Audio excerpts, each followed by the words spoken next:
Hello, everybody, and welcome to another episode of the Elseworlds Exchange. My name is Sal. And I'm Joel. Hey, we're doing a real live Friday, live also episode of the Elseworlds Exchange with the original, the OGs, talking about Spider-Man. It feels like an OG episode because while the original show was very much like take a topic and then break it down, this is what the show really came from. It was like, man, I'm feeling cross or excited about this one thing. Let's just hash it out and tell people how we feel about it. You know what I mean? Indeed. It literally came from us just having conversations when other shows ended. And it's like, we should really put a microphone in front of us for this. This is great material we're giving up here for free. Precisely. Ladies and gentlemen, if you want to help the show, you can always subscribe to the channel, click the like button, and use super chats to ask a question or comment here on the show. We will read it here on the show, and now you're part of the show because that you are the third host of this show, is you guys in the super chats out there. And I do that only because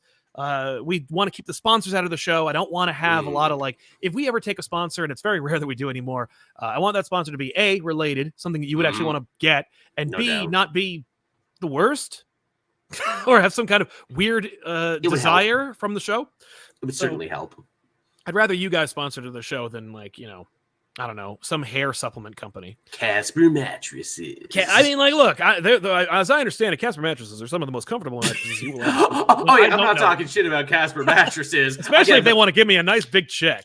For real, they're on enough podcasts I enjoy to think there must be something to them. Something to it. Look, I can't begrudge I won't begrudge a mattress over like a dick pill. Or because you can use a mattress. Because the thing that I always feel bad about, I'm like, don't make commercials that say take this thing and your hair will grow back, because if it could, the FDA would support it. Yeah, your outrageous claims that you're making for these products. It would be covered under Medicare because everyone in Congress would be using it. Yeah. Oh yeah, no doubt about it. Yeah. Dick pills and hair growth, man. That's where the real money is. That's right. Apparently. Not my money, though. So today we're going to be bitching about Spider-Man. Oh yeah, back to the basics. That's right, Spider-Man. It feels like, and it's funny because this is really like the meat and potatoes of the conversation. We are going to be complaining. I mean, I feel like we're going to be complaining, but like we're going to be talking about Spider-Man comics over the last, I want to say 2-3 years. Yeah. But there is something at the heart that I want to get at, and we'll get there eventually. But before we espouse on our own opinions, let's read some of the opinions of our audience right now. Because Axe says, this one's for you. This one's for Joel's return. Love you guys. I almost thought it was, this one's for you, Joel. Thank you, Axe. This show never feels like work. I miss doing it, and I missed all of you in the chat as well. Funkatorial says, the issues of Spider-Man are the issues with Star Wars, because they've become so successful. Far-reaching control from the top renders what could be a great art into bland, repetitive, bad products. I hear what you're saying. I think Star Wars is 100% emblematic of that problem. My issue is I don't think Spider-Man falls into that category. I think because I don't think that anything that has happened to Spider-Man has been bland or consistent or normal. Like if anything, Spider-Man should be like consequence proof because of the upstairs management, but he's not. No. The thing is, no one has gotten their footing on Spider-Man in almost 10 years. And that's not quite the same thing as like Star Wars being not challenging. I mean, there certainly is a level too of like, you know, executive meddling, I feel, in a lot of these Spider-Man books where it's like, look, we gotta keep him in a certain type of amber. You can't go too crazy with Spider-Man because, you know, he's basically our unofficial mascot. Right. I mean, and he is. Look, he's on all the envelopes on every contract. I get it. But you know, you're not going to unmake Spider-Man unless you're reading the Dan Slott Spider-Man series right now, in which he was unmade by a magic knife. Is that what I haven't been keeping up with that one, actually. Spoilers, but Peter Parker 616 was unmade and removed from the web of life. Josh Lee, love the channel and love that Joel is back. Thank you very much. So much love today. It's funny. That feels actually like more of a corporate mandate, because here's the thing. In that Spider-Man book, which we'll talk about that in a minute, and its relation to the amazing title. The two people who were stabbed by that knife were Jessica Drew and Spider-Man. Oh, interesting. And I kind of love that because it means they've been removed from the web of life. And it's like, that's all I've been asking is for Jessica Drew to not be tethered to the Spider-Verse nonsense, because she's not. And Peter Parker, because it keeps polluting my Spider-Man books with 1,000 other Spider-Men.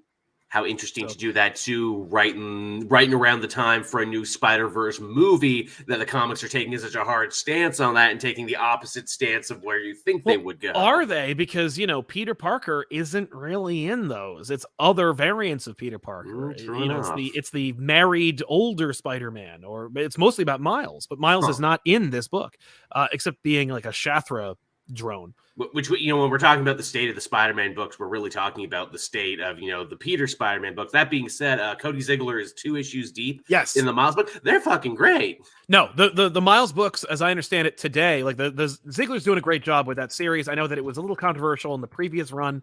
That it ran for a while and people were reading it, but people are more people are happy with this. Yes, because it's honestly, you're getting from these Ziegler books what you're not getting from the Peter books right now. It's like, oh, this is a more slow-paced, character-driven story about a guy who has to balance his super life and his personal life, and they keep affecting one another. It's like, oh, so it's everything Spider-Man has been. And here's the funniest thing. In the newest issue, Miles is doing the thing that Peter is doing in the Wells, where it's like, oh, I got to push people away, you know, man, you know, my life is so crazy right now. I'm going through a crisis. And he literally has multiple characters come to him and say, yeah, I know you're having a rough time right now. I know you're a little depressed. It doesn't give you a right to be an asshole, though. Yeah, I wish more characters would say that. To his face, and Miles is like, damn, you're really giving it to me on this one, but I guess you guys have a point. Fair enough. Matthew Terlaga, I stuck by Spider-Man through the Clone Saga, by Sins Past, by One More Day, but this is too much. I'm done. I don't care about the direction they went with X-Men or this. Goodbye, Marvel. I hear what you're saying, man, and I appreciate it, but like there's something to be said. It's really important to take breaks from runs, particularly characters. It's true. If you didn't quit after Sins Past One More Day, you probably should have, because you might have more gas in the tank by now. There's an old saying there, how can I miss you if you never go away? And I do feel that with comic books. I don't read runs of some of my favorite characters sometimes when I'm not feeling it, because, I don't want to get burnt out. I don't want my love to turn to hate, because as I think as we've seen time and time again in fan communities, you know, the line between love and hate is very thin and always shifting. Well, and it could become like I don't want to use the word toxic, but it could become a more polluted conversation where, you know, it's like you can't see the forest for the trees inevitably. You know, like I can never enjoy X-Men or Spider-Man because I've been in it for so long. And you know what it is? You're like, if you go see like a play or a movie, like 10, 15 times, you're going to see the seams, you're going to see the cracks, you're going to see how the sausage is made, more or less.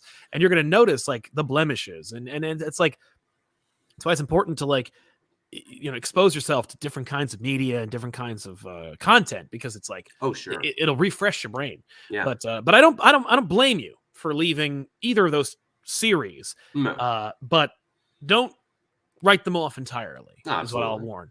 Cameron F. No one asked, but my dream team for Amazing Spider-Man is Zdarsky and Redondo. Maybe they could fix the mess that this character has become. A man can dream.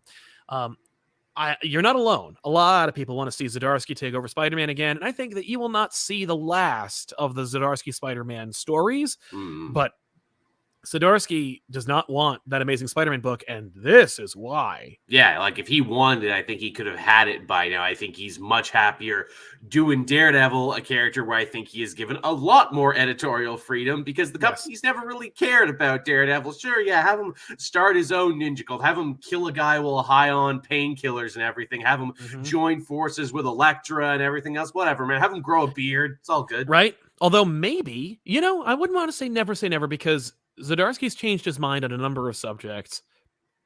The other thing is, he is writing Marvel Spider-Man right now, or DC Spider-Man with Batman. He is the pillar of the company. It's the main book. And he might have learned a new skill set after his run on Batman to go like, this is how I can navigate like lawyers, editors, you know, people in charge, people with their fingers in my pie. Exactly. Like, and still manage to tell a story. Maybe I can bring that knowledge with me to Spider-Man.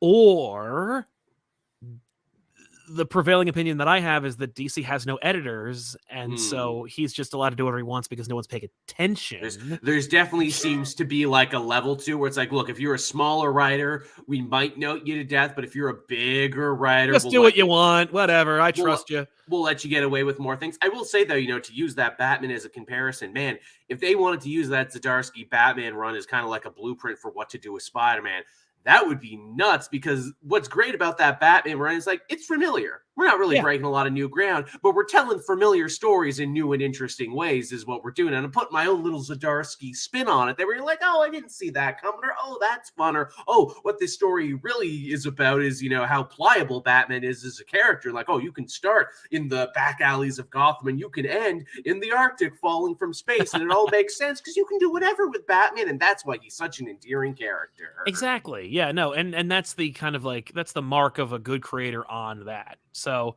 Eduardo Perez Rubio, I've been grooving on it, but the pacing's really kneecapping. Vulture and Hobby were missed opportunities, in my opinion. Plus, Dark Web should have just been a story, not an event. At least the art's consistent. Yeah, it is consistent. And I will say that,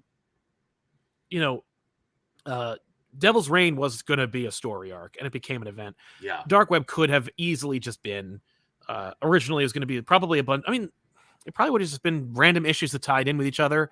Maybe an intercompany event. I mean, it is basically that, but it is. And like the tie-ins, this is a weird situation where the tie-ins are oddly better because they're not beholden to the bullshit that's going on with Ben Reilly. So you got an X-Men book where Duggan's like, fuck it, it's a comedy now. I don't give a shit. I'm going to literally be roasting the concept while we do it. We get a Miss Marvel book where it's like, hey, let's just check in with Kamala and what she's doing and all her characters and everything. You get the Gold Goblin book where Cantwell's like, well, I only had 5 issues anyway, so I guess I'll pay lip service to this event, but really I just want to get done with it so I can go back to my own thing. Right. Well, also, I guess I'll just use this as a character study on Norman Osborn. Like, it's really not about everything that happened in the last 3 issues of Gold Goblin are just like, Dark Web's over there outside and he's doing his thing right here. Like occasionally they'll show you like a mailbox biting somebody, but it's really about Norman Osborn, which has been a really good book. Right? It's frustrating how good it is. I know. I pull my hair out every time. I'm like, how did the Norman Osborn book become a better meditation on responsibility and growth and change and accepting your flaws than the Spider-Man book has been in years? It's outrageous. Ethan Ainsworth, congrats on making Parole Joel. Orange suits you. Beat the charges. Beat the charges. Dex Baker, as the third host of the show, an official sponsor. I think you're doing a good job. Well, that's good to hear. Thank you very much, boss. And Joel, are you going to do a video on wrestling after this week? Oh yeah, there's like a lot of crazy shit happening in wrestling this week. Yeah, got bought by the Saudis or something like that. They thought it was. Everyone was certain that he was selling off to the Saudi government. Turns out that wasn't true, but he might be selling off to someone. So like a bunch of crazy forces are coming out of the woodwork now. Like, oh, they were taking meetings with Disney and they might want to buy it now. They're taking meetings with the Khan family who own AEW, his rival company, and they're like, well, if we can get the money together, we can have a monopoly by the end of business today. So that's fair. Yeah, no, it's true. And yeah, knowing that there's blood in the water, like the sharks will come. Oh, it's very interesting right now. That's cool. That's good. All right. I'm more on board for that now. Denial. I'm looking at the other brother Spider-Man and wondering why can't they bring the same thunder to Peter's books? I think we've talked about it. I think it's just because Miles is a smaller book, and so they're just letting the creative team like do whatever they want. Whereas with Spider-Man, it's like, I don't think it's. I think that there is a heavy insistence on editorially driven stuff. Like, like it's funny. We talked about. I mentioned how DC has no editors, but at the same time, if you check out the Elseworlds episode with me and Mark Waid just this past week, he mentions that most of Lazarus Planet's an editorial driven event. Interesting, because you wouldn't be able to tell it by reading it. No, like editors told him turn it into a volcano. Like that was editorial's idea. Yeah, because he didn't even invent Lazarus Island. No, that was Williamson idea. Yeah. So yeah, like it's just Mark Waid like being a workhorse and doing his job, but like there's a lot of editorial influence on story over there. Maybe it's the case maybe it's the case of Marvel. Maybe someone at editorial's like, I love Inferno. Do Inferno, but don't Call it Inferno. Man, Lazarus Planet is such a trip because it's like I should be so pissed at it because like you're doing another event. You just finished Dark Crisis, but I'm like, oh, but I'm really loving what Mark Waid has been laying down. And boy, he makes this look easy, doesn't he? He does. I'll tell you something off mic about it, which I can't share with other people. I'm sorry. Ooh, I'm sorry. Spicy. Silver Your Cricket says Spider-Man needs a cooling off period. Maybe just have a year with no Spider-Man. When I say that, I don't mean cancel the book. Maybe have a year-long mystery of Peter Parker missing. I mean, he was already in a bed for most of the year. That's the last time. That's what Beyond was, and like I liked the Beyond story for just that reason. Where it's like, oh, cool, they found an in-universe reason to cool off Peter, to let Ben, kind of gain some sympathy and do his own thing there. Oh, how clever. Then they squandered it all at the fucking end, and the problem with that led into Dark Web, where we are now, where it's like, why? I blame myself, really, that I believed in you, Marvel, and that I actually got invested in Ben's journey as a character, and, I actually felt something in that moment where Spider-Man's like, no, we can both share the meds, man. You are my spiritual brother, and, I haven't always treated you good. Only for Marvel to be like, fuck you, Science Goo, he's a villain now, eat shit. Yeah, like, what? He's what? You already have Kane. What are you doing? It's funny that Kane has been able to sidestep all of this and not be in any of it. It's outrageous. Like, he's so suspiciously not in this. I expect him to show up in it. You would think, because, they've dusted off everything else. Shit, they dusted off the original goddamn Limbo villains for the Black Cat Mary Jane book and, brought up the fact that, one of them is missing a finger and everything. Like, okay, so some people are deep diving here, but why no? Okay, I half expected the Jackal to show up and be like, hey, I was actually the one pulling the strings on this. Yeah, like, I own the Beyond Corporation. I mean, there's still time. There's still room. They totally left that Beyond story hanging is the weirdest thing. It's funny when Misty Knight shows up in Miles this week. She's like, oh, I read your file, during that whole Beyond thing. I'm like, yeah, Misty, you and Spectrum and Colleen were taking them down from the inside. What happened with that? I guess you do it? Yeah, I guess you didn't. Yeah, I guess. Or maybe they did, and we just won't hear about it. Baggins 11-7. Can I just have a shocker story, please? But yeah, I just feel burnt out with Spider-Man, so I've started reading Invincible. It's great. I'm glad you like it, man. Certainly, if you like Spider-Man, you'll probably like Invincible. Max M, Spider-Man writers. I thought that's where the book was going to when Wells started, because he was doing a lot more smaller, grounded stories that reinforced original villains. Tombstone got an arc. Vulture got two issues. Hobgoblin. Yeah. No, and we're heading. Yeah. And I'm like, oh, this is good stuff. We're reinforcing the classic foes. We're giving them a reason to care, a reason to be involved. And then the reasons got stupider and stupider with Hobgoblin, and then Dark Web started. And I'm like, I don't even recognize what this series was trying to do anymore. No. And the other problem that I had, and I can take a little bit of time to talk about this, is just the fact that the Vulture Spider-Man stuff is cool in as much as it's a visceral knockdown, drag out fight that results in a lot of death or at least blood.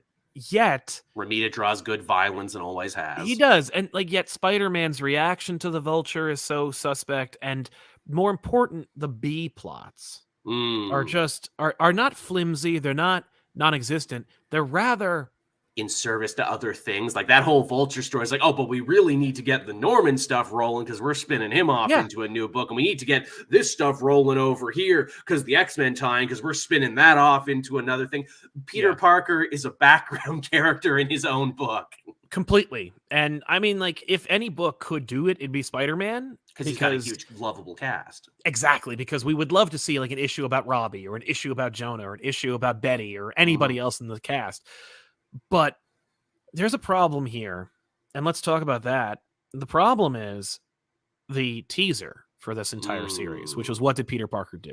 The mystery box, what started it all. When it opens up, he's in a crater, and then we jump ahead 6 months, and we have no idea what happened, because Beyond ended fairly happily. Him and Mary Jane are still living together. There's a weird silhouette in the window, and then we jump ahead, and we have no idea what's going on. Peter's living a shitty life again. He's pushed all of his friends and family away. He even alienated Aunt May for a bit. And Mary Jane is living with a new guy named Paul and 2 kids. Yes.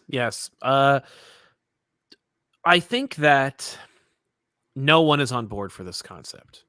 Not really. I want to say that we're in a place where no one is the majority of readers are not boy, I really can't wait to find out what happened 6 months ago. Because we've been burnt so many times, and it's so clearly a mystery box is all it Yes. is. It is so shamelessly just, hey, you better keep reading if you want an answer to this question. It's like, well, if you gotta like put a carrot on the end of the stick, then it makes me feel like I'm still gonna be satisfying when I catch it. Well, and you already did that. We had Kindred. We had a Yes. mystery box for an entire arc in the last run. Mm-hmm. And no It's pretty one was disappointing. satisfied. You know, it did a lot of things. I feel bad for Nick Spencer in retrospect because he did a lot of things like that I think needed to get done, but in such a sloppy, ham-fisted way Yep. that it's not worth having been doing. Like, And they also clearly took the book away from him at the end, where it's like, you need a co-writer, and we're cutting this short. yeah, and I think that's punishment. Like, I don't know anything about it. I can't speak to it, but I can say I feel like they took it away from him because they were like, you were gonna undo the one more day thing. We're giving you another writer. Yeah. And they're a babysitter. Like, we're going to watch you and report to me. Very much what it was. Or maybe did they catch wind of the Substack thing? Which, like, are you going to leave us for Substack? Is this going to be a big, exodus? Not on ours. Right. Or did he do the Substack deal because of, that Substack? I mean, he was the consigliere for the Substack deal. No, I think that the Substack deal was in place. I think that because finding out how long that Substack thing had been in the works until it got sprung, that Substack thing was already on his mind. I think he was going to do a big, like you said, an exodus. I think he was going to be like, drop the marriage is back. Everything's back. Harry's dead. Norman's a jerk. We're moving on. Bye. Come read my new shit over here. Exactly. And none of those things happened. Yeah. Nothing happened. Yeah, but we had the mystery box. I feel like, if it's such a good story, you should have led with it. You should have started at the beginning. That's the thing, where it's like, unless you're going to do some crazy twist, or, unless you're going to do like some Quentin Tarantino Pulp Fiction, we're telling the story out of order. I don't know why you would start with the 6 months and now you got to find out how we got here. No, and it's funny because I think it's important to distinguish that Zeb Wells is not a bad writer. No, he's very talented. Hellions is great. A bunch of the other stuff he's worked on is great. He was my number one choice to get the book after the Beyond era. And that's why I think more than anything that people are like, Zdarsky could save it. Cates could save it. Cantwell could save it. No, guys, I don't think any writer, no matter how good, can save this, because it's not a writing problem. It's not a creative problem. I truly think it's an editorial problem. I think it's a Marvel cultural problem. I think, just throwing a good creative team at this won't fix it, because we've had so many good creative teams and it hasn't worked yet. Yeah, I think that, and I've talked about this before. I've certainly echoed those sentiments, and I've said before that it can't be exceptional because it can't go too far, and and they have to keep it in its lane, essentially. Because they don't want, it's funny, you think about how like people say, oh, editorial got involved, editorial's blah, blah, blah, all these mandates. No, I don't think that's what it is. I think that they don't want to do the work, and I think they want it to just be, and like they preserved in amber, right? Like, just keep people upset, and don't go. But I have the roadmap in front of me. I know it will never go so far out of its lane that I have to work. Like, that I have to edit the book, or I have to edit you, or I have to like keep you in line. Because the Nick Spencer thing was, Spencer worked here forever. We know what he's capable of. He can put up with the negative criticism because he did it before with Captain America. We're safe here. And I think he was like, you think so? And now that you've given me the reins, how to make some changes around here. I really do believe that he like was going to just fix Spider-Man while the like security team was asleep at the wheel, and then leave, make his escape out the bathroom window. Yeah, like I that's how it feels. Especially looking at it from the balcony. It's like, that's what else was he doing then? Like, why is it so? Because why is the last like chapter so ham-fisted and so rushed and weird and sloppy and terrible? Like, when everything else isn't. Yeah. You know, When everything else is like overly methodical. right. Why did Beyond come out of effing nowhere and it doesn't involve Peter Parker? Like, because Because we needed a holding pattern. they needed a convergence to come in and just take the place of what Spencer would have been doing at that time. That would have been like the denouement of his run before he just flew the coop and took the cash. It also helped too in, creating and reintroducing Spider People at a time when, multiple Spider People is then and is now still very much the hot ticket. We're going to be getting another new Spider person for that friggin', Madam Web movie when that ever comes out. Yes, they're filming that movie. I've seen stills from it. That movie is happening. Craven Can't believe it's it's real. Yeah, me either. But moving on a little bit, Max M. Spider-Man writers need an anthology-style Spider-Man series where their stories can be vetted to see what they would do with the face of Marvel.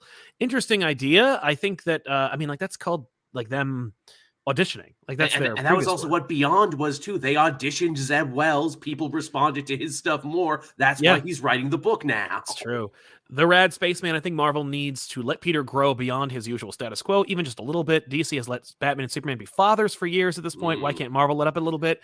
I feel like Marvel certainly looks at DC, if they do it all, and they go, there's an old, antiquated feeling in comics that says DC's for old people.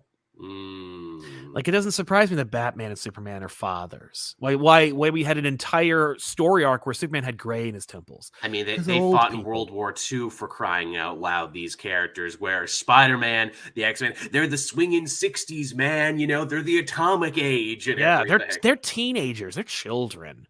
We're never going to do that. And we would never take our P's and Q's from DC. Certainly they don't do that when it comes to publishing books. DC also has the Magic Crisis button that they can hit whenever they get too in over their head, rewriting all of their shit at a moment's notice at the drop of the hat. That's par for the course. That's, that comes with the price of admission, where it's like, oh, did we make a mistake there? Okay, hit the button. Where Marvel, even their biggest mistakes, they don't usually retcon super hard. And if they do, you get shit like One More Day, which is so reviled and so hated. Usually Marvel is pretty good about rocking with even the mistakes and to keep going. Yeah, no, the Carol Danvers husband's son, notwithstanding, Marvel will like leave things and like let them run and like just let them sit on a desk until someone shows up and says, I remember this thing, and carry on. It's not surprising that Joe Quesada went from DC to Marvel and then brought that kind of mentality with him to One More Day, and it didn't work. Like there's some like narrative distinguishing characteristics between those two publishers, and one of them is you don't hard reset. Like it doesn't work. It's too jarring for the average reader. And I'm sure on some level too, it's like, no, hard resets are admitting defeat and everything. There is nothing. There is nothing you cannot write yourself out of. We just maybe can't do it right now, but down the line, someone will write out of this problem. Totally. Baggins mentions, I would love to see a Spider-Men series, just fun team-ups with Peter and Miles. I'm shocked. I would normally be shocked that book doesn't exist, but I think that the reason why we don't have books that like make a lot of sense, and when you look at like when they did books that nobody asked for but still had like 30 issues or 60 issues, Quasar ran to 59, I think. Like, sure did. There are books. NFL Super Pro had way too many. When you look up how many issues NFL Super Pro had, you will be disgusted by the fact that they had to do 8 issues for Supergirl Woman of Tomorrow. But the reason is because I think the audience isn't there. I think that not that the audience isn't interested in buying, but the money isn't there, and the audience has changed to the point where you can't just put out a book and expect the audience to buy it, because that's the nature of the direct market, right? The direct market shift is because there are so many people coming to our comic book stores that we can cater to them. Where some people buying our books, we can cater to them by like a specialty shop where they can get them there.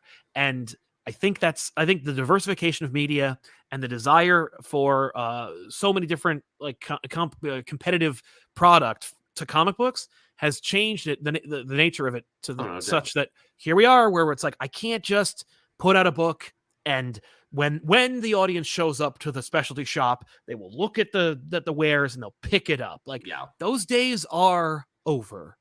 You can't just put out a book and it will sell. You have to, you need to hook, or you need to push it, or you have to have endorsements, or all combinations or you have thereof. To court controversy. Yeah, you need to do more work than the comic book industry is comfortable doing. Yeah, your work just can't speak for itself. It cannot, and it should. And I want to get there. Like, I want us to get back to that, because when the work doesn't speak for itself, when it needs to yell and scream and like shout and pull its pants down, it's not as good. It's true. And that's not to say that, sometimes miracles don't happen and we don't have breakthroughs. Immortal Hulk is a perfect example of a modern equivalent of this, where it's like, oh, here's a Hulk book that everyone's like, yeah, it might be good, might be bad. It's another Hulk book. But man, it picked up steam and people got really interested and really invested in it because it was just that damn good. And it ran it ran outside the window of like issues that Marvel's willing and comfortable to publish. I mean, the fact that X-Force is in the 30s, I know, is insane to me. Not because I think that X-Force is a bad book, but just because like I can't believe they let it. I mean, Excalibur was rebooted. Yeah. Matthew Terlaga, and now MJ has powers. They keep throwing anything at the wall to see if it will stick with her. You want to make her relevant and a fan favorite again, make her Peter's wife again. Yes. Someone had to bring this up eventually. I was gonna save this for later, but what is our theory for what actually happened in the missing 6 months? Thanks to Dark Web, we got probably one of our biggest hints, one of our biggest breadcrumbs, and that is in the Black Cat book of all things, the Black Cat tie-in, which they did not promote at all. Felicia shows up at MJ's house, and now she seemingly has slot machine powers. Well, she has slot machine powers, and that's so stupid. That's okay, fair, and it's like that sounds like a writing device where it's like, she has powers, but they're kind of like a slot machine. She doesn't always know what she's going to get, and if she uses them too much, she'll die. Okay, that's interesting. How are you going to work that into the story? It's a literal slot machine now. Oh, so it's not a narrative device. It's just literally a slot machine that she like pulls on energy. Yes, that's right. And that sucks. And I assume that at the end of the Black Cat Mary Jane series, she will hit the 3 skulls because they set that up. Yes. And rather than she dies, she'll just lose her powers. Oh, really? You think that's going to be in that it's all just a misdirect? It's all just a red herring? Yeah, I think they wanted to give her powers for this run. Like for this story arc, and then they'll make them go away. Okay, because I was working on a theory because as they seek to imply they're in that friggin' Judgment Day tie-in. Peter almost kind of lets it slip there that maybe something bad happened to Mary Jane 6 months ago, and that Norman was the only one who was willing to help him. Yes, which could mean many things. It could mean like, oh shit, did she die? And did like Norman bring her back Frankenstein style, and she has goddamn powers now? Right. And when she found that out, she's like, oh fuck you, Peter. You brought me back to life. I didn't ask for this. Go to hell. Did she get sick and Norman helped her and powers were a side effect of that thing? Nah, I think that if we're speculating about like the what happened 6 months ago thing, obviously I think that definitely she was in peril, whether she died or was sick or was dangled over a chasm. That it's always a chasm, right? I mean, I think that Norman's history is going to be on display here. Certainly, his history in genetic manipulation and cloning. So I think that we're going to see like either Mary Jane is a clone or some kind of like clone, puppet, like in Clone Conspiracy. I think the children are clones. Yeah, that was your pitch there, that the children are clones, which is interesting because they're either clones or I think you brought this up in another video too. They might be MJ's often forgotten sister's kids. Yes, they could be Gail's children. They could be her niece or cousin's children. Like they could be any number of children that are not hers. My biggest theory though is that they are the children that she said that we can't be married because we can't have them children. Like hers. Like they're genetically made from her and Peter's DNA. Right. There's also a mystery, shadowy figure that showed up at the end of the Beyond run, who we never got any confirmation on who they are. They were either standing on the firescape or they were flying, which leads me to believe, is this some sort of god? Did the Beyonder come back? And it's like, hey, Peter, remember me? Yeah. I'm really worried that this is such a mess that Paul is Lars Fillmore from Futurama. Nice, Paul. Yes, he's some time-traveling Peter who forgot he was Peter, but now knew with his, more years of experience that he could live the life he always wanted under an assumed name. Or pretends that he doesn't remember. He really does. And it's I'm maybe Mary Jane. Lars. I'm Lars. It's me. My larynx. I'm Lars. One of my favorite pieces of Futurama, right? My hair. My larynx. I'm Lars. That's the only good one, by the way. The rest of the Futurama movies are horrible. Yeah, the first one is the only good one. And it's even then, it's not as good as any of the best episodes of the show. It's true. Yeah, that show should have stayed dead. But yeah,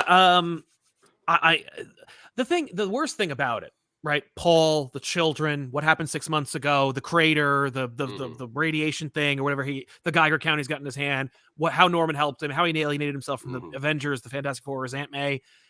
I don't care. Yeah, and you've given me no reason to care. Exactly. And every time that you remind me of it, I actually get more annoyed and I care less. Like in the Black Cat Mary Jane one, where she says, well, you were gone for 6 months. And Mary Jane goes, yeah, 6 months. So were you in a time portal? Did you live sometime in the future? Are those children really yours from the future? Are you kidding me? I don't care. And every time that a mystery should be fun. Yeah, and you should be able to pick up on clues. And I should be the speculation of it should be fun. Yeah, right? This is a non-mystery because there's no clues because they're just going to tell you at some point. Yeah, it's the number 23 or whatever that movie was, where they just they just 23. don't tell you until the end. With but Jim Carrey. Yeah, with Jim Carrey. But it is just one of those things where it's not fun. And because no one is satisfied by the current status quo. So I know that whatever happened made this. Yeah. And I'm not excited to see that because I'm not excited to read this. Yeah, because I'm reading Dark Web right now, which might be one of the worst Marvel events that I've probably read in my professional career. Where I'm like, this isn't fun. This doesn't help anyone. This pisses me off. Everyone's acting like a goddamn idiot. And the fact where they're like, no, but it's okay though, because in the next arc we're going to explain the Mary Jane mystery. I'm like, it better be fucking good because after this, right? Well, it's like I think for a lot of people, we'll never know. Because people are going to stop reading this. That last issue feels like Wells already thought to himself, well, no one's reading this anymore, so I'm just going to do some fun, weird demon shenanigans. It's the killer sandwich joke from Beyond, but stretched out for 22 pages. Yeah, it was the SNL sketch that wouldn't end. I tried to read that issue, the most recent issue. This is Amazing 17. And I have to admit that having read it again, it's I see what they're doing and I understand the fun. I get it. I'm not having any of it. No, I know. It's like, well, I'm glad you guys are having fun because I'm sure not. It's the most insulting compliment I could give it, which is, well, it looks like you guys are having fun. Yeah, I get that you guys just hey, let's just completely change the tone midstream. And just have a fuck around session. And I'm like, all right, that's fine. It also is just it fumbles the ball on what should be easy, where it's like, okay, so Chasm wants to torture Peter. He wants to break him because every fucking villain wants to break every hero now. We can't get away from that. Yeah. Never mind the fact that in the last arc, Peter was murdered 20 times in a row. It didn't break him. And it won't break him here. He's not going to be broken in limbo. But no, in fact, Peter even says as much. This isn't going to work on me. I know what you're doing. You want me to eat the fruit. I'm not gonna. And you can't force me to eat the fruit because the last time we fought, even with your new magic bullshit, I still beat you anyway. So I'm just going to do nothing. And Cass is like, oh, he got me. And I'm like, what a terrible villain cast is. Oh, I can't do anything right. My new powers don't do anything, and my idea is stupid. Yeah, yes, that's true. Having Madeline Pryor just go like, I mean, I appreciate her having any agency and her turning to him and going like, well, good luck with all this. Yeah, I'm gonna go to be my in a X-Men tie. I'm gonna be in a better tie-in that like has more interesting things going on because like Scott and like and Havoc and everything, and that's actually tied into shit that happened before. That interestingly enough, Wells wrote, but Wells isn't writing the tie-in. outrageous. But that's also interesting because I would like to see like I feel like sticking Maddie in limbo because Magic doesn't want to do it anymore is flimsy. But Maddie just going like, you know what, this is dumb. We were like, I was your wife. We had a child together, and it's bullshit that you've been ignoring me this whole time. And I'm like, yeah, you know what? Like, I would like to see the fallout of that. Agreed. Like, I would like to see Jean Grey actually fight Madeline Pryor. It'd be good. And get into it. I'd like to see Cable get involved in all this somehow. Also, poor Alex just being forced to suffer for every bad decision he makes, and where she even rips up his costume to look like hers. I'm like, that's beautiful pettiness. I like this now. That's funny. It's like, all right, you know what? Like that's it, you're making like you're making it work in this thing that like nobody asked for. Absolutely. Again, to the whole dumb, oh, it's your worst, it's you're living your true hell here in limbo. We never even fucking see what Peter does in this. We spend more time with Jameson. I'm like, how is this bad for Peter? Right? It seems uncomfortable and weird. Yeah. But like doesn't seem like hell. You're only doing the things that make you happy, writer. Like you're not showing us the protagonist's journey. You're clearly having more fun making the demons and having them interact with each other, making them like silly and fun. Your Peter Parker backwards character. Yes, you are clearly very excited. Your Spider side, your Guardian. Yeah. We're having a bad Spider-Man event. Well, let's create a new bad Spider person to live there next to Spider side and Guardian and Jack and all those other dumb characters who lived for a day. Right? Like, okay, we're gonna do that, and I couldn't care less when Peter was topside fighting the Vulture. Mm-hmm.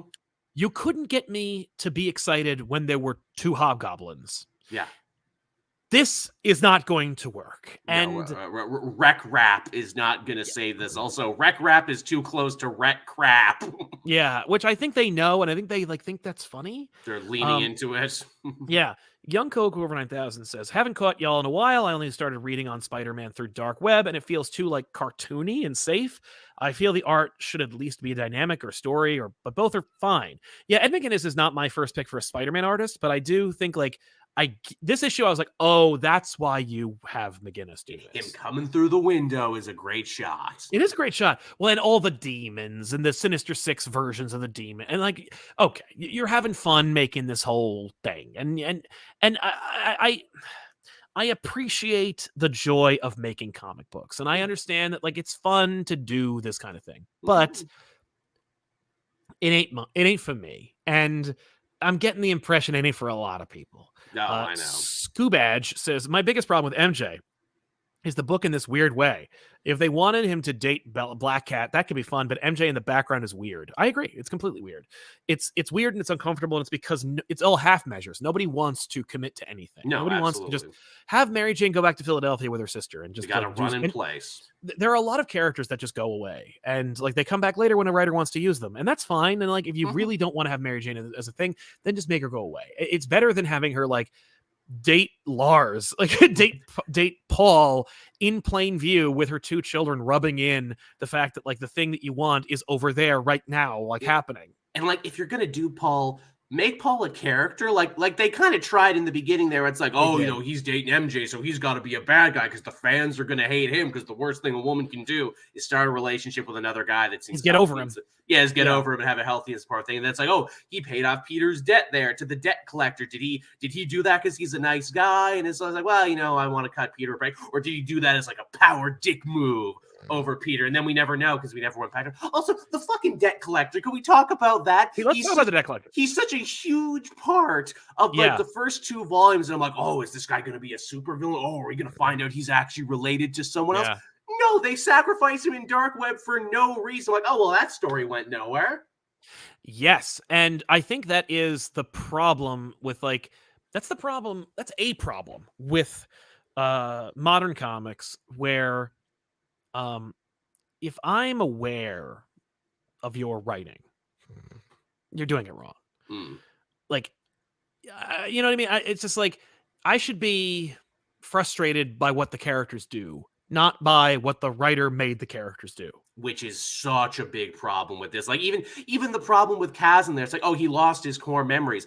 That should be such an easy fix. You know, psychics and wizards and like super scientists and everything who could fix this within minutes. But Peter's like, no, you're attacking New York, which means I need to fight you now. Like, no, if you gave him his fucking memories back, that would be the. Norman even says that in the Gold Goblin. Like, yeah, I'll just give him his memories back, and then it'll solve everything. Yeah. Yeah, you can't have them say that because then it means that like you've just pantsed the entire event. I mean, and it's not, you can't. That's not tragic. Like it'll be tragic on paper that like his problem is so solvable, but he's such a piece of shit that he's making it difficult to solve, and he'll never get it solved. You have to make it but it's not even that because he's so stupid about the whole thing where it's just like he's so petty and dumb, and they had to make Janine a villain too because Janine, who was like his center and was his North Star in the Beyond era, would be like, hey dummy, stop having a temper tantrum, go ask Spider-Man for help and I'm sure he'll help you. Yeah And making her into Hollow's Eve feels like a punchline. Oh, 100%. Especially because it sucks. Like look, Hollow's Eve was a fun look. But the masks thing is so clunky. It's 100%. We started with a fun drawing and worked backwards to get here. She's like, I need to be strong like Frankenstein's. I'll put on a Frankenstein. I'm like, that's so lame. Like, I'm sorry. I because I don't want to say like that it's a bad idea but it is. Like, it's just like I feel like a doofus looking at this stuff. And it regresses Janine, who had a great run in Beyond from, I got out of jail. I don't know if I deserve this. I don't know if I can live a normal life. Oh, I feel bad that, Ben did all this for me because he's clearly working for an evil company here. But, they've given me all this splendor and everything. And like, what do I even do here? And then to have her be like, look, I can't be with you anymore, Ben. You've lost your mind. You're a crazy person now. Right. And then to have her get stopped by a cop or an agent of Beyond. They never explained who that guy was. And she's like, well, I'm back and I'm evil now. Apparently that one run-in was enough to make me completely, give up every ideal I've had. So let's be evil together, I guess. Right. And then to have her like have those moments with Madeline Pryor where she's like, let's work together. When is my chance to do something bad and evil? Like, I'm just like, none of this. I'm sorry. Where is the chase now? Can I cut to it? When is Spider-Man going to show up in this fucking book? Oh, I know, right? Baggins wants to know: do we like Otto being a villain again? I couldn't care less at this point. Like what they've done, it's just like whatever. Yeah, sure. They struck when the iron was too cold by having a superior Spider-Man. They should have done that right away. Yeah. Is what they should have done. And they still kind of try and have their cake and eat it too. Like again, in Beyond, he had a weird like Murder, She Wrote team up with Aunt May. Yes. Which was like, okay, but like, so it didn't work. The best Otto story is ironically Devil's Reign is not a Spider-Man story at all. Sick. Yeah. Great idea. Yeah. Zdarsky remembered, it's like, oh, I think this guy's really cool though. If we write him like a genuinely smart badass. And then just, that would be a great like status quo for him. But we don't want to bother. Let's make him a MacGuffin in a Deadpool book. That's right. He is in the Deadpool, but I'm enjoying that Deadpool book. It's a good book. It's a weird fucking body horror romance, and I'm like, I'm down with this. Yeah, that's fine. I've never been able to get into Spider-Man. I always feel like a status quo management. The art is rarely good or consistent. I skipped King's Batman, but it always looked great and totally consistent. Yeah, that's Batman is one of those things where it's like DC is often like, well, Batman has to have the best artists on it. Yeah. And Marvel is like, and Spider-Man, who gives a fucking shit? Like, it's literally it's like Spider-Man. You're gonna buy it anyway. Yeah, Spider-Man should have the top tier talent on it, and he hasn't for a long time. It's been Like, wildly inconsistent. Completely. Remember during, I don't know if it was Beyond or it was at the end of Spencer's run, where it was like they couldn't even get full issues done with one artist. Like, they had like regular 28-page books with 4 different artists on them, and it's like, okay, so Beyond was just a fill-in arc. Like, it's nothing. It was written by 3 different people, and it's drawn by 10 or 12 different people, and more than 3, I think. yeah. It just, what are you doing? Tevye wants to know, of course, how come Across the Spider-Verse gives me Baby May in that movie, which makes me happy, by the way, but the comics refuse to do the exact same thing because the movies are like done in ones and they're like really expensive. And also because, they're kind of showing off by how many deep Spider-Man cuts can we get in here. That's true. It will be interesting, though, if that character ends up becoming a huge hit, because, like, Spider-Ham became a huge hit off the back of that, and we've got, like, comics and miniseries and, like, easy-read chapter books now from Scholastic that are all Spider-Ham-centric. Will that happen with Mayday? Will Mayday see a resurgence if she ends up becoming the big breakout character? Maybe. I mean, I feel like she won't. I feel like she's just going to appear. Like, I don't think it's going to be a big thing. It's going to be, like, one shot of, like, oh, a cute spider baby. Boom. C-Top 1106. I know and respect that Peter is important. As Joel said, he's a mascot, but I struggle to stay hooked to his stories. Oddly enough, I find it easier to read non-canon Peter stories. Love the show. Thanks a lot.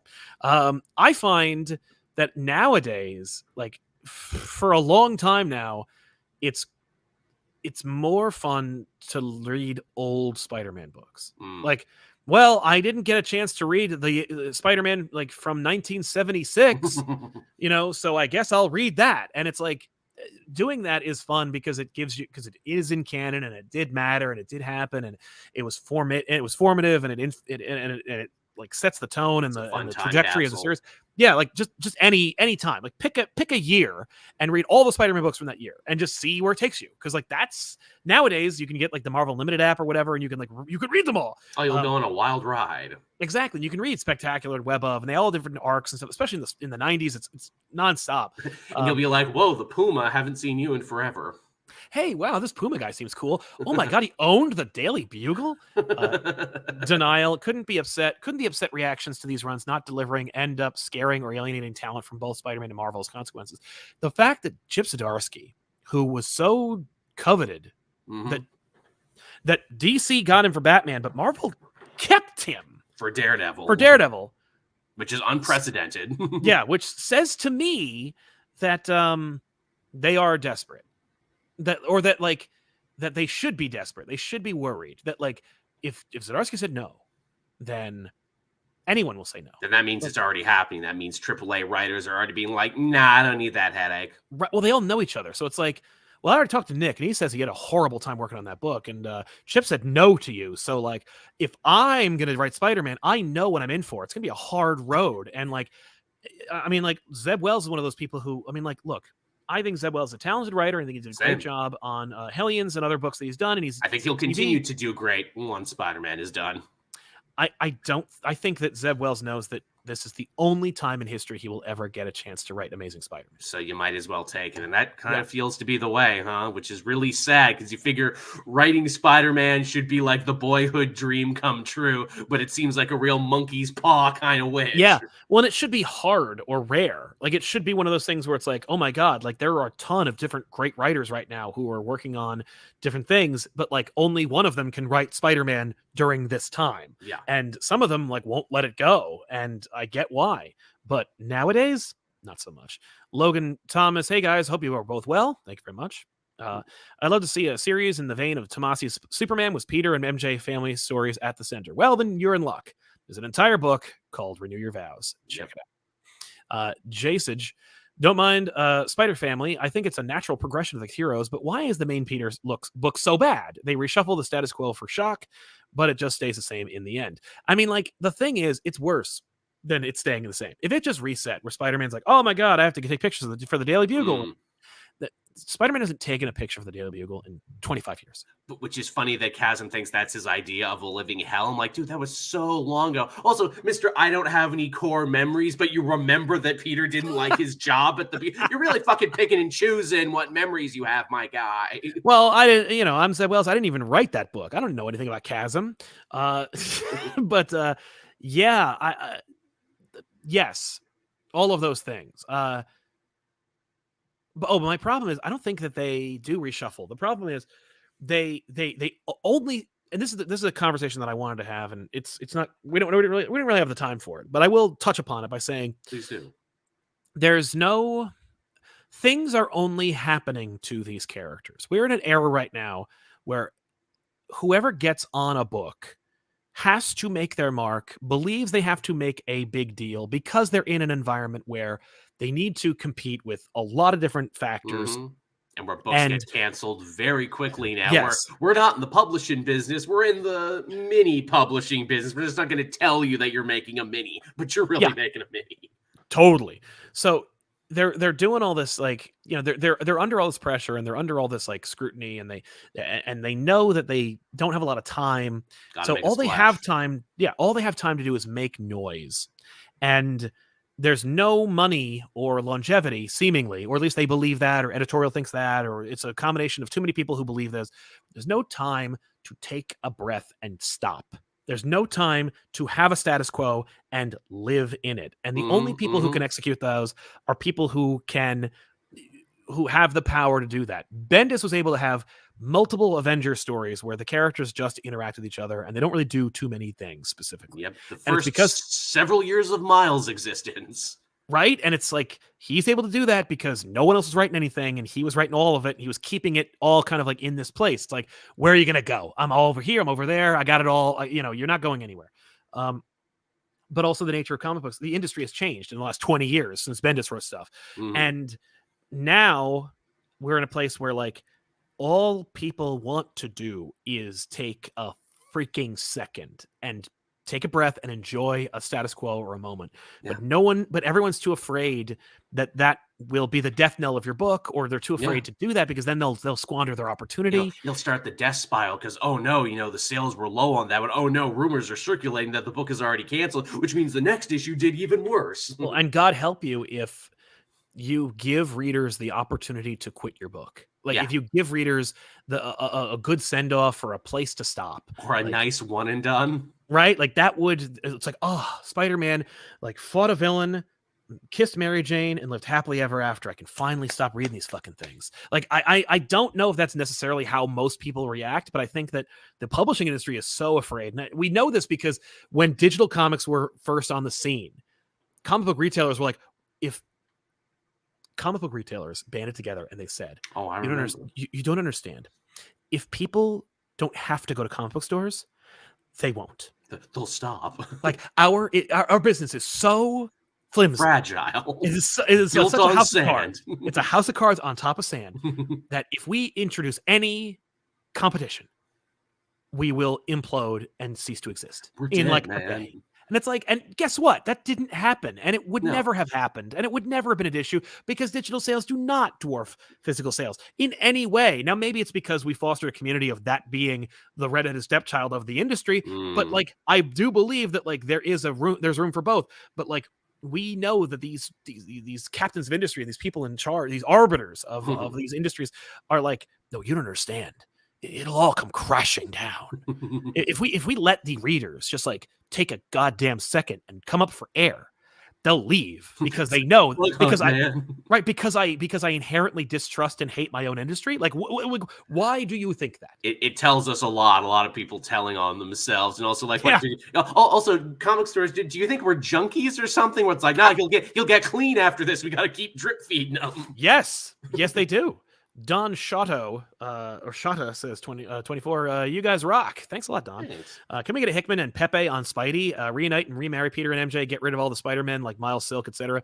I mean, I saw some Miles and Silk fans in this chat, so you're making some enemies. But I will say, Hickman and Pepe. Miles has a big movie coming soon. In case you didn't notice, that will probably make more and get more buzz than any comic has in a long time. Miles has more Oscars than Peter. Yeah, but Hickman and Pepe would be great. I mean, I want to read that book. I want to see Hickman's like plan, but I also feel like Hickman would be like. I feel like Hickman will get effed on that book, and I think Hickman knows it. Yeah, I was gonna say Hickman might be the only person who could actually, foster enough change to have Editorial keep their dogs at bay for a second. Be like, okay, let him play it out, guys. He's playing the line. He's paid off every other time. It's gonna get weird in the middle, but let him play it out. Exactly. This is an interesting question because I'd like to know what you think about. He's saying, Baggins says, what would you guys like to see in SMC? What does that mean? I also don't know. What does SMC stand for? I don't know. Spider-Man comics? Right. If that's the case, we'll talk about that in a minute. The Milkman says, crackhead theory. Mephisto hit the cosmic reset button every time Peter and Mary Jane get together again, and it causes something to make them break up. Oh. That's not bad. I don't hate it, actually. This is pretty good. And you can have like a big reveal where Mephisto's like, nah, man, this happens every time. You don't even remember. Yeah. We've done this dance, bitch. Right? Can you imagine like Carly and Betty being like, I can't with you two. Like, oh, I think we're going to get back together. Don't even talk to me anymore. Because it keeps happening. Cat Lawyer, speaking of MJ, she doesn't feel like a character anymore. The relationship is like a carrot on the stick for readers. I don't care anymore. Just tell a story. That's right. Like I can't remember the last time I've seen Mary Jane as a person because she's not. She's a MacGuffin. Yep. She's a prize to be won. Or she's like a mouthpiece for the people who are keeping it from happening. Where she's the one who's like, no, we can never be together because I don't. What's my line? Yeah, but Mary Jane does not exist anymore as a character and hasn't existed as a character for a very long time. Agreed. Remix 36720. Spider-Man has been broken since One More Day. The growth and human elements of the character were lost in stories, only gotten more wacky since. I mean, like Spider-Man for a while rolled around with an alien costume that lived on his back for a while. Like it's been pretty wacky for a while. There's peaks and valleys to completely disregard everything that happened since One More Day is a little glib in interpretation. But yes, I do. I respond to your feelings there. Those are valid. That it does feel like there is the soul has been sucked out of it in a lot of ways. Which again, why I love the Miles book right now under Ziegler. Right. It's only 2 issues in. I'm like, there is more soul and more pathos and more humanity in these 2 issues. This is what the Peter book is solely missing. Yeah. And again, I'm sure some people are like, oh, well, can Ziegler just write the name? No. Keep writing Miles. Don't let him get hurt by writing the Peter book. Exactly. Denial. This event feels like Civil War II and the level of stupidity. Like all this could have been prevented if the superpower community just talked. Yeah. I mean, we don't know why most of them are acting like this in the first place. So like, who knows what they're going to talk about? I hear you. It's frustrating. It is. Baggins, I'd like to see Tom Taylor on Spider-Man. I know a lot of people would. Taylor just left Marvel entirely as an exclusivity contract. Like, he did that Dark Ages book that clearly like he went, I'm done. Okay, bye. Yeah. Did the check clear with the other guys? Okay, cool. Yeah, that book started so strong and ended so weak. Really did. Pop Culture Guy 3000. Nick Lowe has got to go. I don't know him. Like I remember when the reason why I question the Nick Lowe problem, and I'm not dismissing it, but I remember when Steve Wacker was was public enemy number 1, and so like I don't know. No one likes the boss. No one likes the editor. And if the editor's doing their job, they should be hated by everybody. Yeah. Cameron F. Zeb even wrote some good ASM stories during the Brand New Day. I don't love that era, but at least then they seemingly let creators try things. Yeah. I mean, look, you can't argue that Zeb isn't trying things. Zeb set up a mystery box. Zeb is doing a new status quo. Zeb is having Peter piss his pants and like poop his Pampers and cry on the phone with Norman Osborn because he's going to get killed by the Vulture. Yeah. He's reintroducing villains. He's revamping them. Like he's doing stuff that like I believe this is Zeb's book. Oh yeah, I just think it's also terrible. Yeah, it's just unfortunate. Yeah. Ethan Ainsworth reading ASM from 86 to 89. What an era of change. Agreed. Yeah, you would not believe how much change takes place during those 3 years. John Jays, where's a good point to jump on with Spider-Man? I was killed by the Clone Saga. Well, I would read the JMS era. I think that was a good time. But even then, it's mired in controversy because, like, Sins Past and One More Day, to where you know it's gonna go. Yeah, but it is a fun ride. The other I don't care for either. There's a lot of JMS stuff that I don't like. You could start with Brand New Day there if you really want to get in, like, on the ground floor of the slot stuff and all the new villains he'll introduce. You'll get to see the debut of Mr. Negative. People like him in the video games. That's true. That's true. A lot of the stuff that got pulled from there came from that stuff. Yeah, Brand New Day was a lot of people's first introduction to Spider-Man. You could hop into Superior. That's the one that kind of got me back and everything. Where I was like, oh, well, this is different and weird and out there. And oh, and absence makes my heart grow fonder. I miss that Peter is gone, and when he comes back, it's a big deal. You might really enjoy Superior. That's where I'd start. Ray Farr, ComicPop, woo, hey Ray. Hi Joel, haven't seen you in a while. I heard you're devoted your time to reading all of Dark Web. I'm so sorry. I started reading all of Dark Web, then I realized that the tie-ins weren't really tie-ins and that they didn't matter. In some cases were actually better than the story. And I'm like, all right, we can stop with these now. And Baggins mentions, I meant Spider-Man comics, sorry. That's fine, that's fine. But we figured it out. We figured it out that that's what you meant. Exactly. And that's the thing, like, my wife asked me this because I was like, oh my God. She goes, what do you want exactly? And I was like, oh, what? Yeah, I know, because no one's asked us what do we want. Yeah, and I'm like, what do I want? What do I like? What would make me happy? As the old sea shanty says, I don't know what I want, but I know it's not this. You're not wrong there. No. I think I can answer that question, but it's not like it doesn't come with a pitch. It doesn't come with like an idea. Like, I don't want to write Spider-Man. I don't want to be in charge of Spider-Man. I don't want to, like, I mean, I would. I got ideas, but give me the money. Right. No, yeah, I'll do it. Like, I would do it. I used to not have ideas, like, because I was like, I'm too close to it. I love Spider-Man too much. But no, I have 3 arcs that are ready to go. And that's 3 more than me, because I have a pitch for every character. I have no fucking clue what to do with Spider-Man, because I don't know what Spider-Man fans want, because I'm a Spider-Man fan and I don't know what I want. See, that's the thing. Like, I don't care what you want. I'll just do what I want, because that's what everybody else is doing. Fair enough. But these 3 stories, I have a feeling most of you'll be on board. And it has nothing to do with marriage. It's just, I think you'll like these 3 stories. Interesting. But they're arcs too, and people could jump in. But as far as the neutrality of it, the fact that, what do I want? I would like to be able to come up for air. It's what I want from most of my superhero stories. And I know that, like, people get mad at me because I talk about, like, because I'm like, why are there so many goddamn spider people? Why is the Bat family so goddamn big? Why is Superman so friggin' unrelatable? Like, all this stuff.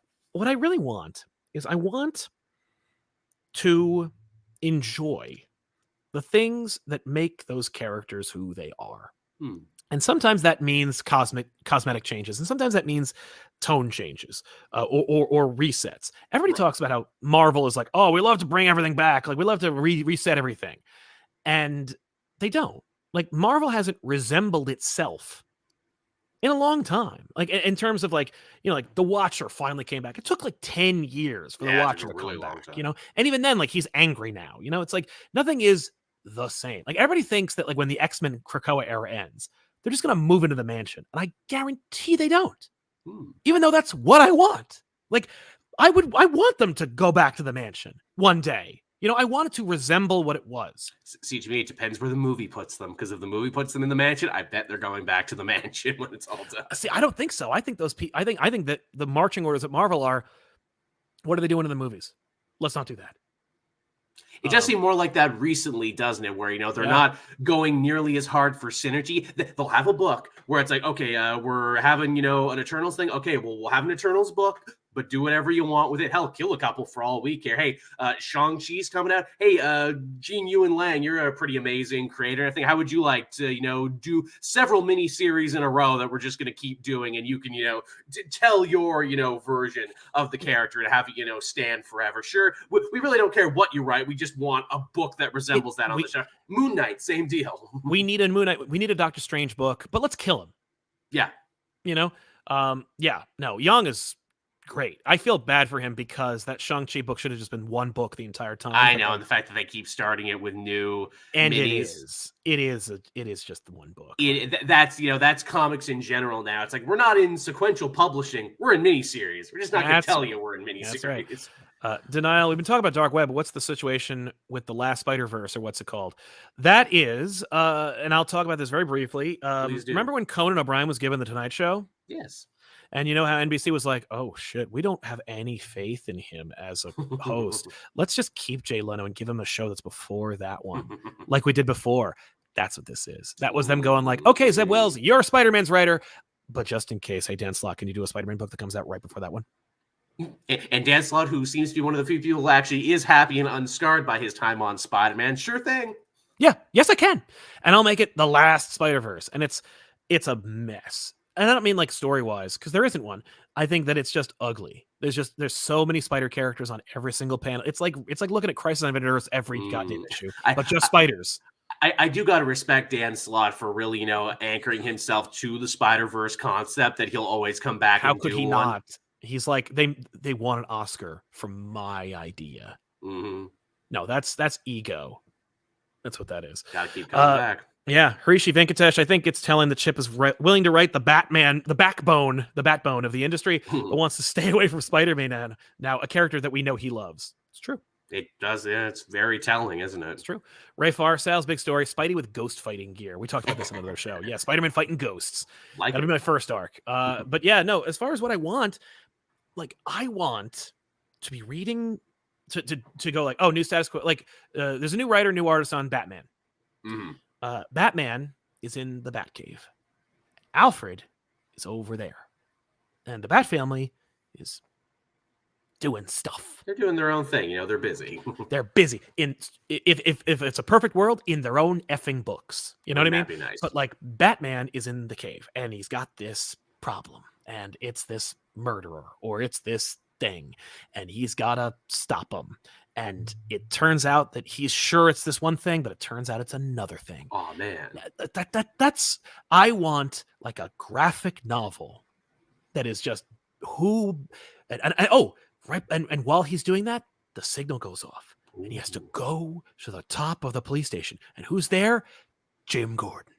Gordon hasn't been commissioner for so long now when I stop and think about it. Exactly. Like that what I want the totemic things that make a character who they are to be in place while I'm reading it. That's what I would like. I would like for the table to not be upside down when it's dinner time every time the dinner bell is rung. That's what I would like. And if you're going to change stuff, actually, do something with it. Like I'm reminded every so often that Renee Montoya is commissioner. I'm like, commissioner, yeah. And I'm like, oh, that should be awesome. And there should be a lot of stories about that, but there's none. No, you have to be reminded of it when she shows up because someone remembers that and puts it in there. And you're like, what? Goddamn Mayor Nakano has had more stories written about him. Yeah. I don't know if you're aware of this, but, most Batman stories, mayors are MacGuffins or victims. Yeah, usually they're always getting I'm not interested in the mayor.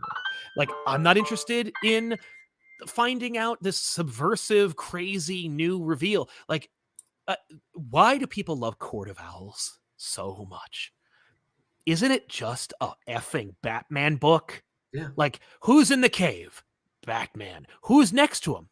Alfred. Who's he got to deal with? Look at all the rogues. You recognize them. Maybe you don't recognize that one, but it's New 52. We got to do that. Throw it away. Never mind. What's the problem? This problem that seems familiar. It's a murder scene, but he investigates it, uses detective skills, figures it out. Then it turns out new problem. Owls. Retconning the history of Gotham, but in a way that's palatable to the reader, that feels organic and works for that universe. And also it's the New 52. So like, maybe this is the way it's always been in this world. Right. You But don't even know. then, it doesn't. But like most people don't even know it's the New 52 anymore. Like most people today who read Court of Owls are like, don't even know what the New 52 was. It's also easily, palatable and kind of timeless in its way because it's not really connected and it has a beginning, middle, and end. Yes, and it, like you said, like it's timeless. And then, look, I'm not saying you shouldn't have them have cell phones or Twitters or TikToks. I'm saying that the stories themselves should be timeless, or at the very least, some of them should feel timeless. And in that regard, like when it comes to what do I want from Spider-Man, I want to feel like I'm reading this for the first time. Yeah, I want to feel a feeling we haven't had. I want to feel like I'm with Spider-Man when he's web slinging. Like, and the movies and video games should not be the ones to do it. And Mm. I know that I'm not like grizzled and old and miserable, because there are books that I've read with Spider-Man in them that have achieved that feeling. And Life Batman too. Story, good example. Like, right, like there are books that have been made and written that do that. And I do genuinely think that there's room for that. And like, it's not like every year there are fewer books I like. It's not like every year I go, well, there's like, I'm not reading anything, and I'm like, comic books are terrible today. Like, because I don't know. Like, I don't care. Like, I'm reading them and I'm enjoying them. Same. Right? I know it's not lost on us, right? We're not so like, oh, Spider-Man's just so bad because all comics are bad. No, there are some friggin' amazing and phenomenal comic books. Yeah, we're talking about this now because we love it, and just be like, wow, there's really in a bad patch right now. How can we get out of this, and how did we get here? Yes. I want Spider-Man to live in his world and status quo for a while. I don't want him to be for it to open and look familiar, or have like the trappings of familiarity, only for the rug to get pulled and to be reminded that it's superficial and it's nonsense, or to feel so strongly that a new creative team is on and they're ready to set the world on fire. Like, I want creators to be excited and reverent to the material, but in a way where they're like, I'm telling a story. I'm telling a story, and it's a story I want to see, and I hope you enjoy it. And here we go. Like, I also you know what I mean? Sympathetic for Peter again, because I can't remember the last time I've actually felt for him in the last little bit, because he's just going through the motions. He completely is. Like, he is like dead behind the eyes in most of these books. He seems to have no goals, no aspirations. Nope. Like, when he's funny, it's like self-deprecating and miserable, and like, I know that he's done that before, but like, no, these are self-referential kind of jokes. This is not fun. No one's having fun anymore, and that's and maybe it's emblematic of the problem with like the corporation of Marvel and the world of multimedia and stuff, or maybe people are just so occupied with them making their careers that they don't remember why they wanted this job in the first place. But it just I just want to take an effing minute. Like, the new Superman book that's coming out from Williamson. Superman is in Metropolis, and his alter identity is Clark Kent, and he works at the Daily Planet. And his arch nemesis is Lex Luthor.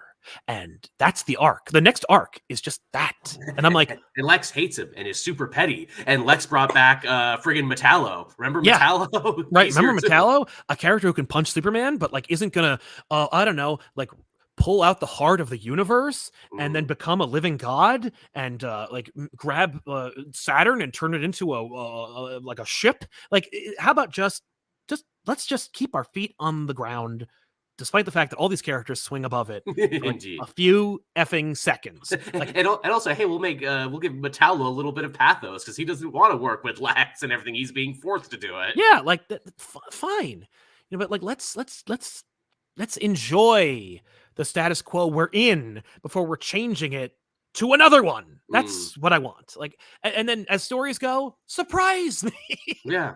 That's what I really want. I want to be surprised and delighted. In a good way. I'm surprised a lot in a bad way. Yeah. Baggins wants to know, do you think Superior Foes had a funeral for Boomerang? Oh, man. No. Man, there's a backup story we totally should have gotten at some point. The funeral of Boomerang. Yeah, he was a major fixture that he died and no one cared. I know. I want the Spider-Man equivalent of World's Finest. Oh, I would love that. I would love. You know what would be a great idea? Spider-Man Daredevil. Hey. And it's just about Matt and Pete doing their thing. And it's just, it's over there. And what continuity? No tie-ins. It's just that. They know each other's secret identities again. That's pretty good.